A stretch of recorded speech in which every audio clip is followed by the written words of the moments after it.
Em primeiro lugar, boa tarde. Queria, em primeiro lugar, começar por agradecer o convite que foi dirigido ao PCP para participar nesta conferência e naturalmente, saudar a realização desta iniciativa pelo impulso que dá, não propriamente colocando uma questão no ar, mas dando um sentido de urgência, de facto, na concretização da regionalização, e eu julgo que esse é, de facto, o sentido de colocar a questão nos termos certos, e acho que esse é um importante contributo que foi dado com a realização desta conferência. Eu diria que depois da brilhante intervenção do professor Joaquim Oliveira Martins, 2/3 da minha intervenção eram perfeitamente dispensáveis. Ainda assim, com o tempo que me foi dado, vou fazer uma síntese de alguns dos elementos que marcam o posicionamento do Partido Comunista Português e que, apesar de terem sido já abordados com maior até profundidade em alguns aspectos na apresentação do professor Oliveira Martins, ainda assim justifica-se que seja feita essa referência pela nossa voz, porque ela de facto corresponde à nossa opinião e à nossa posição. O que está em causa na regionalização não é só o cumprimento de um imperativo constitucional para a criação do nível regional na administração do Estado.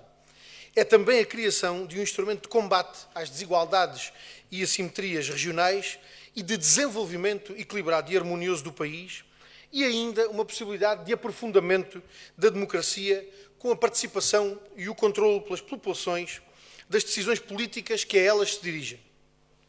Com a regionalização, há 3 possibilidades que se abrem. A possibilidade de definir, ao nível regional, a estratégia de desenvolvimento que se pretende prosseguir, em vez de ela ser imposta de fora, a partir do poder central e desligada das necessidades das regiões e das suas populações. A possibilidade de estabelecer prioridades de investimento e mobilizar recursos para o seu cumprimento, tomando essas decisões a partir de órgãos eleitos pelas populações e perante as quais esses órgãos respondem. E, em terceiro lugar, a possibilidade de termos uma efetiva descentralização e uma adequação da administração do Estado e dos serviços públicos. A criação da regionalização permite, a nosso ver, entre muitos outros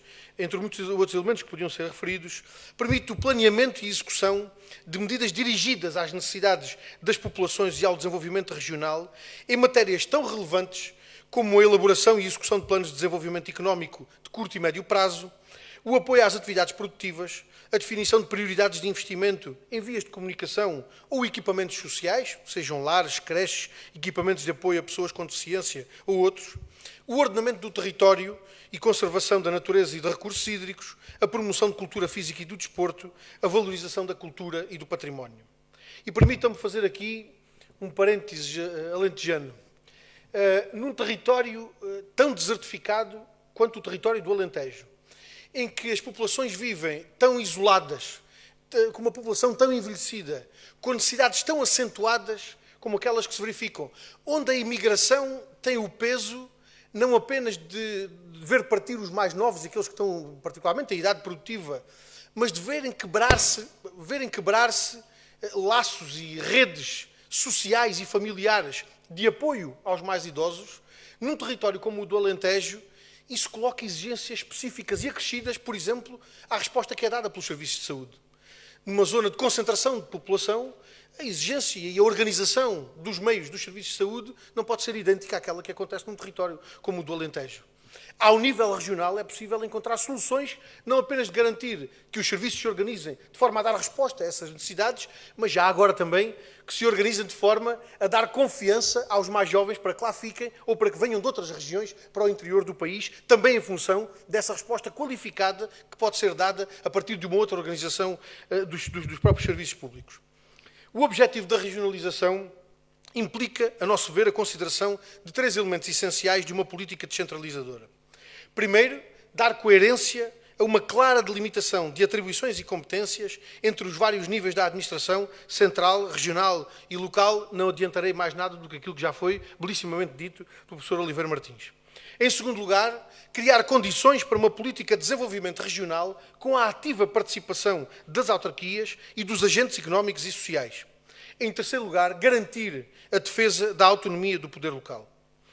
Em regra, as objeções que são levantadas contra a regionalização assentam essencialmente naquelas ideias que também já aqui foram apresentadas pelo professor Oliveira Martins, dos riscos de acréscimo da corrupção, do aumento das clientelas, do emprego público, da despesa pública. Sobre isto é que não direi então mesmo nada, porque já tudo isto foi não apenas rebatido suficientemente e de forma aprofundada, mas até demonstrado com elementos concretos de como esses elementos são, na verdade, pretextos com pés de barro de quem não quer, de facto, levar por diante a criação das regiões administrativas. Aliás, a realidade que mais se aproxima daquilo que poderá ser o papel das regiões administrativas é a realidade das autarquias locais. E ninguém se lembraria de invocar estes argumentos contra a existência de autarquias locais. Aliás, acrescenta-se ainda que a avaliação que as próprias populações fazem do papel e da resposta que é dada pelas autarquias locais confirma também, por maioria de razão, a necessidade de avançarmos com a regionalização. Muito rapidamente, queria dizer então o que é que nós temos proposto e com o que é que nos comprometemos relativamente à concretização e à criação,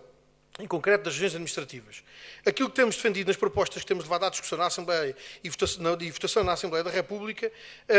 é muito simples, é um processo simples, célere e muito objetivo. Propomos que ele se inicie com uma consulta às Assembleias Municipais sobre duas propostas de mapas possíveis. Aquele que resulta da Lei 1998, que foi submetida a referendo, e outro correspondente às 5 regiões plano, hoje coincidentes com as áreas das CCDRs. Após essa consulta, a Assembleia da República deve assumir a responsabilidade de criação da Lei das Regiões Administrativas e a proposta de convocação de um referendo, hoje imposto pela Constituição.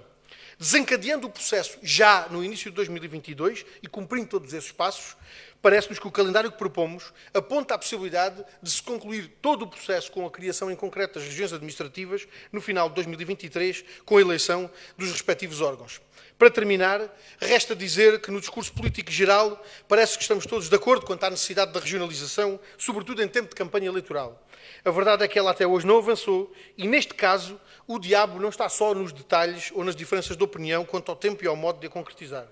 A regionalização é uma questão em que se confrontam diferentes posições dos partidos políticos em relação à matéria, mas também diferentes atitudes entre aquilo que alguns partidos fazem em sentido diverso daquilo que dizem.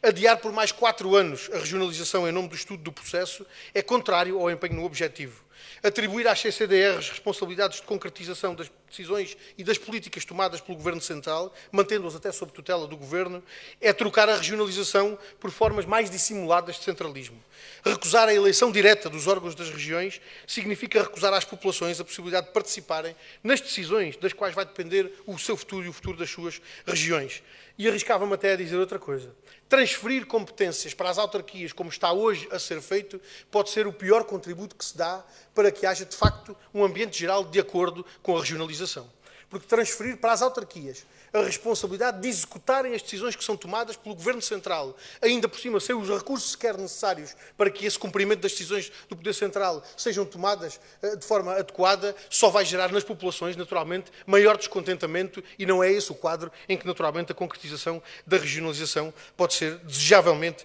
concretizada. E é por isso que, naturalmente, de forma muito clara, assumimos o nosso compromisso com as medidas que são necessárias para garantir a instituição em concreto das regiões administrativas, cumprindo esse imperativo constitucional e dando resposta a essa exigência do desenvolvimento nacional que se coloca com a regionalização.